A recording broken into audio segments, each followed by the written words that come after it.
Eli a 64 ans et globalement en bonne santé. Cependant, il ressent depuis 1 an un inconfort urinaire.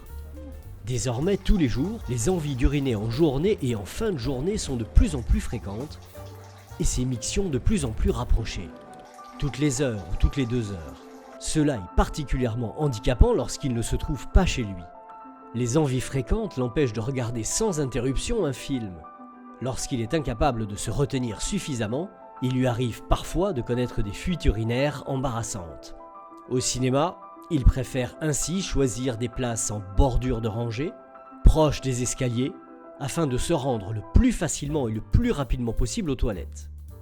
Les envies fréquentes d'uriner ou pollakiurie sont une des manifestations de l'hypertrophie bénigne de prostate, pathologie pour laquelle il existe aujourd'hui un traitement mini-invasif, efficace et bien toléré.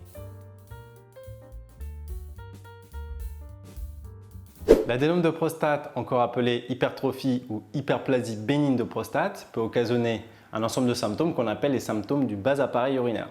Qu'est-ce qu'un adénome?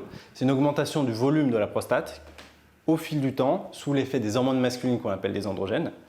Et la consistance de la prostate va se modifier, elle va devenir plus dure que d'ordinaire et ça va appuyer sur les structures de l'appareil urinaire et générer les symptômes. Lorsque les symptômes sont modérés, on propose un traitement médicamenteux par alpha-bloquant. Lorsque ce traitement s'épuise, c'est-à-dire au bout de quelques années ou bien qu'il est mal toléré, on propose une chirurgie de résection ou, en alternative, une embolisation.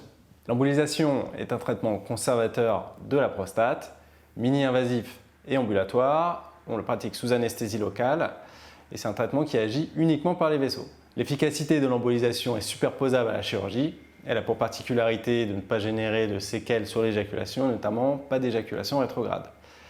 Elle est durable environ une dizaine d'années avec un taux de récidive à peu près 20% à 10 ans.